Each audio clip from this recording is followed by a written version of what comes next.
welcome back to Coffee with Mark and Joe. Last time we talked about stress and how it's kind of all around us right now. Today we want to talk a little bit about a common term you might have heard called self-care. Self-care, what that means is, hey, I know I'm stressed. I know I've got a situation that's I'm kind of struggling.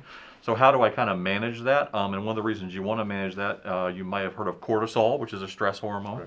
It's your fight or flight freeze thing that's all kind of natural, but when we're constantly kind of stressed, those stay high. And when your cortisol is high, sometimes your decision making is a little high, your frustration levels and other impacts that you have from that stress. Not that I would know from my own parenting, but I have heard that elevated cortisol can lead to having a little bit quicker temper than usual, and maybe you're a little bit snappier with your kids. The other thing that we see with cortisol, there's that joke going around right now about the COVID-19 relating to the weight gain that people are putting on. It's like, wait, where did that 20 pounds come from? And that's directly related to stress. When we have elevated cortisol, we walk into the pantry and our bodies want to go for high calorie food. So you have the apple and you have the cookies. And I can guarantee most of us are looking at those cookies going, I'm not feeling great and that would make me feel good, right? So we've been making those kind of unhealthy choices for eating for months now. And then, you walk into the kitchen, you're like, what should I cook? Well, I feel like baking.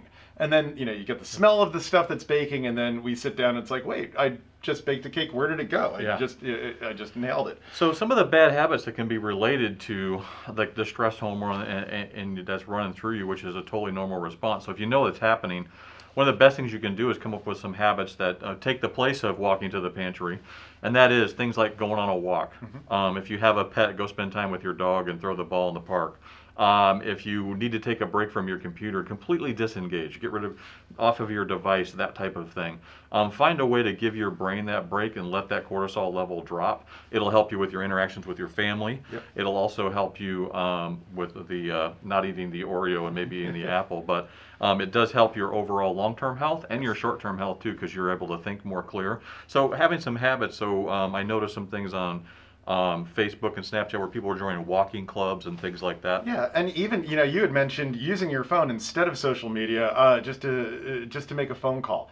Personal connection is something that immediately lowers cortisol. So if we can reach out and actually have a conversation, if we can't do it because of social distancing, we can do it on our phones, and that does start to de-stress us. Unless you're talking to your mother-in-law, that might stress us out a lot more.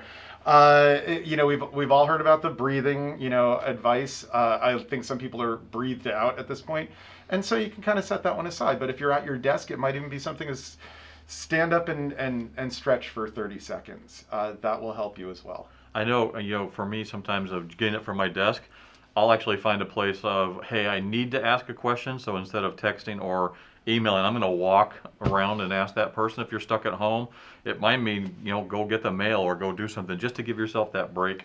Very important to do that consistently and help manage that stress. You will feel better. It will make the stressful situations dissipate quicker. One thing we're going to talk about the next time we get together is we're going to talk a little bit about how this stuff impacts your kid and what your adolescent child or your young child might be going through. Right. Thanks for joining us. Thank you.